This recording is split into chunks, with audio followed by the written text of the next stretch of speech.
வணக்கம் மக்களே. நாம இந்த ஆரோக்கியமான பதிவில் பசுவின் பாலை நம்ம குடிக்கும் பொழுது என்னென்ன மருத்துவ நன்மைகள் நமக்கு ஏற்படுகிறது அப்படின்றத பற்றி பார்க்க போகிறோம். பெரும்பாலும் முழுமையான உணவு என்று குறிப்பிடக்கூடிய பசும்பால் இந்திய உணவினுடைய முக்கியமான ஒன்று. பாலில் புரதம், vitamin A, vitamin B1, vitamin B2, vitamin B12, vitamin D, magnesium, potassium போன்ற பல நுண்ணூட்ட சத்துக்கள் நிறைந்திருக்கின்றன. இதனுடைய தாதுக்கள், விட்டமின்கள், கொழுப்புகள், புரதம், கார்போஹைட்ரேட்டுகள் நிறைந்திருக்கிறதால பால் ஒரு முக்கிய உணவுப் பொருளாக, ஒரு எனர்ஜி ட்ரிங்காக பார்க்கப்படுது.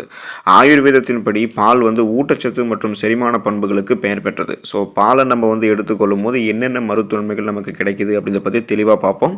அதை பற்றி பார்க்குறதுக்கு முன்னாடி இந்த வீடியோக்கு மட்டும் ஒரு லைக் கொடுத்துட்டு இந்த தகவலை உங்களுக்கு தெரிஞ்சவங்களுக்கும் ஷேர் பண்ணிவிடுங்க. ஏன்னா இது அவங்களுக்கும் பயனுள்ளதாக இருக்கக்கூடிய ஒரு ஆரோக்கியமான பதிவு தான். இது போன்ற அப்டேட்ஸ்களின் தொடர்ந்து பார்க்குறதுக்கு நம்மளுடைய ஹெல்த் நியூஸ் தமிழ் சேனலை மறக்காமல் சப்ஸ்கிரைப் பண்ணிவிட்டு பக்கத்தில் இருக்கக்கூடிய பெல் பட்டனையும் கிளிக் பண்ணி ஆல் அப்படின்ற ஆப்ஷனையும் செட் பண்ணி வச்சுக்கிட்டீங்க அப்படின்னா நான் போடக்கூடிய எல்லா அப்டேட்ஸும் உங்களுக்கு நோட்டிஃபிகேஷன் அடிக்கடி சேரும். சரி வாங்க மக்களே, இப்போ வீடியோக்குள்ளே போயிடலாம்.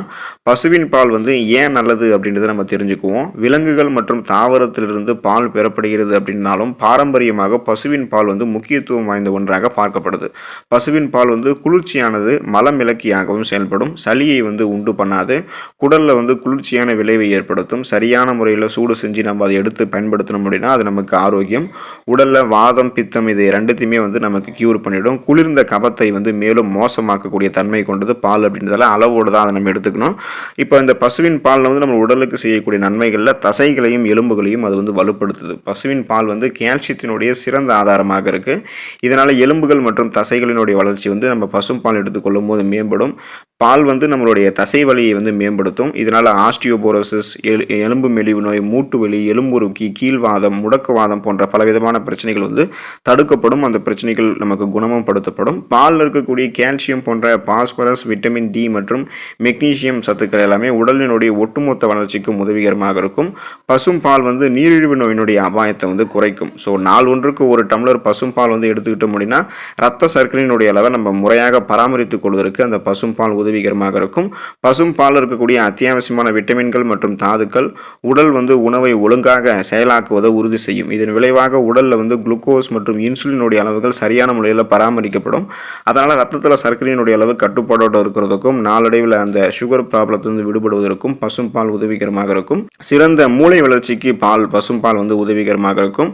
மூளை வளர்ச்சிக்கு பால் சிறந்தது. ஏன்னா பாலில் இருக்கக்கூடிய விட்டமின் பி நரம்புகளை அமைதிப்படுத்துவது மட்டும் இல்லாமல் சரியான தூக்க சுழற்சி நமக்கு கொடுக்கறதால விட்டமின் B12 மூளையினுடைய கூர்மை மற்றும் நினைவாற்றலை நேரடியாக பாதிக்கும். ஏன்னா அந்த விட்டமின் B12 நமக்கு குறைவாக இருக்கும் பொழுது தான் அந்த நினைவாற்றல் சம்பந்தமான பிரச்சனைகள்லாம் ஏற்படும். நீங்கள் பால் எடுத்துக்கிட்டீங்க அப்படின்னா அதில் விட்டமின் B12 இருக்குது. ஸோ இது நினைவாற்றலை நமக்கு கொடுக்கும்.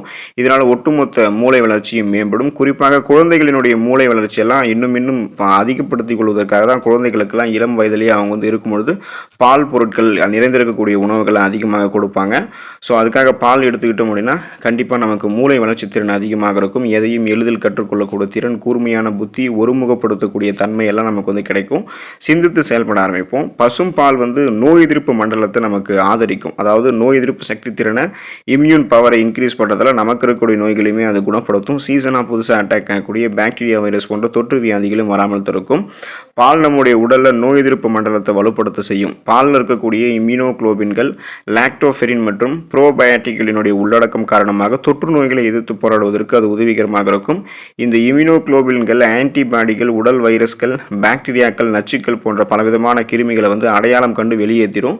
மேலும் பாலில் இருக்கக்கூடிய லாக்டோபெரின் என்பது பாக்டீரியா எதிர்ப்பு, வைரஸ் எதிர்ப்பு, பூஞ்சை காளான் மற்றும் ஆன்டி இன்ஃப்ளமேட்டரி ப்ராப்பர்ட்டிஸ் கொண்டத ஒரு புரதம். ஸோ இந்த ப்ரோபயோட்டிக்கள் குடலில் வாழக்கூடிய நல்ல பாக்டீரியாக்கள். அதனால் இது குடலில் இருக்கக்கூடிய நல்ல பாக்டீரியாக்களை ஊக்குவிச்சு புதுசாக இருக்கக்கூடிய சீசன் அட்டாக் ஆகக்கூடிய தொற்று வியாதிகளை நமக்கு வராமல் தடுப்பதற்கு உதவிகரமாக இருக்கும்.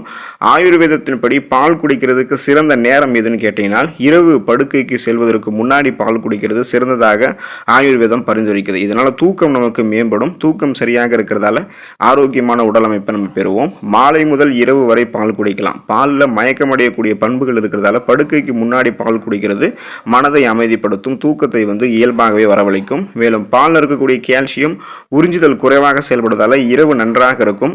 அதே போல் உடல் தசைகளையும் நம்ம வளர்க்கறதுக்கு விரும்புகிறோம் விரும்புகிறவங்க, உடல் தசைகளை ஆரோக்கியமாக பராமரிக்கிறதுக்கு வந்து விரும்புகிறவங்கலாம் காலையில் பால் குடிக்கிறது அவங்களுக்கு நல்லது. பால் வந்து எப்படி குடிக்கலாம், எப்போதெல்லாம் குடிக்கக்கூடாதுன்னு தெரிஞ்சுக்கோங்க. பால் வந்து அஸ்வகந்தா பொடியோட கலந்து குடிக்கலாம், மஞ்சள் தூள் வந்து சேர்த்து குடிக்கலாம். பாலில் வந்து சுக்கு பொடி, மிளகு பொடி கலந்து குடிக்கலாம், குங்குமப்பூ கலந்து குடிக்கலாம், லவங்கப்பட்டை பொடி கலந்து குடிக்கலாம். பால் வந்து எப்போது குடித்தாலுமே வெதுவெதுப்பாக இருக்கணும், குளிர்ந்த பால் வந்து குடிக்கக்கூடாது அப்படின்றது தான் ஆயுர்வேதத்தில் வந்து பார்த்தோம் அப்படின்னா பரிந்துரைக்கிறாங்க. ஸோ குளிர்ந்த பாலில் நம்ம குடிக்கக்கூடாது, சூடாக இருக்கக்கூடிய பால் தான் குடிக்கணும். ஆயுர்வேதத்தின்படி பால் ஸ்மூத்தியில் வந்து சேர்க்கக்கூடாது. குறிப்பாக மாம்பழம், வாழைப்பழம், முலாம்பழம், இந்த மாதிரி புளிப்பு பழங்கள், தயிர் போன்றவற்றோட கலந்து சாப்பிடக்கூடாது. இதனால் உடலில் வந்து நச்சுக்கள் உருவாகும், சைனஸ் நெரிசல், சளி, இருமல், ஒவ்வாமை, சொறி, படை போன்ற இந்த ஸ்கின் டிசீஸும் நமக்கு வந்து ஏற்படும். பால் குடிக்கிறதை எப்போது நம்ம தவிர்க்க வேணும்னு கேட்டிங்கன்னா, பசும் பால் அலர்ஜி யாருக்கெல்லாம் இருக்கோ அவங்களாம் எடுத்துக்கொள்ளக்கூடாது. கபம் அறிகுறிகள் இருக்கும் பொழுது, உடல் எடை அதிகம் இருக்கிறவங்க, செரிமான பிரச்சனை இருக்கிறவங்க, காய்ச்சல், அஜீரண கோளாறு, இருமல், இந்த மாதிரி வயிற்றுப்போக்கு பிரச்சனை, ஸ்கின் டிசீஸ் இருக்கிறவங்க, குடல் புழுக்கள் இருக்கிறவங்கலாம் பால் குடிக்கிறதும் தவிர்க்கணும். ஸோ மற்றவர்கள் ஆரோக்கியமான முறையில் பசும் பாலை வந்து எடுத்துக்கோங்க. அதிகமான முறைப்படி மாலையிலிருந்து இரவு நேரங்களில் பால் குடிக்கிறது உங்களுக்கு நல்லது. உடல் தசைகளை வலுப்படுத்திக் கொள்ள வேண்டும் என்று நினைப்பவர்கள் மட்டும் காலை நேரங்களில் பால் குடிக்கிறது நல்லது. ஸோ பால் மட்டும் நீங்கள் பசும்பால் வழக்கமாக குடித்து கொண்டு அதில் இருக்கக்கூடிய நிறைய மருத்துவமைகளை பெற்று நலமோடு இருங்க. அடுத்த ஆரோக்கியமான பதிவில் மறக்காமல் சந்திப்போம். நன்றி மக்களே.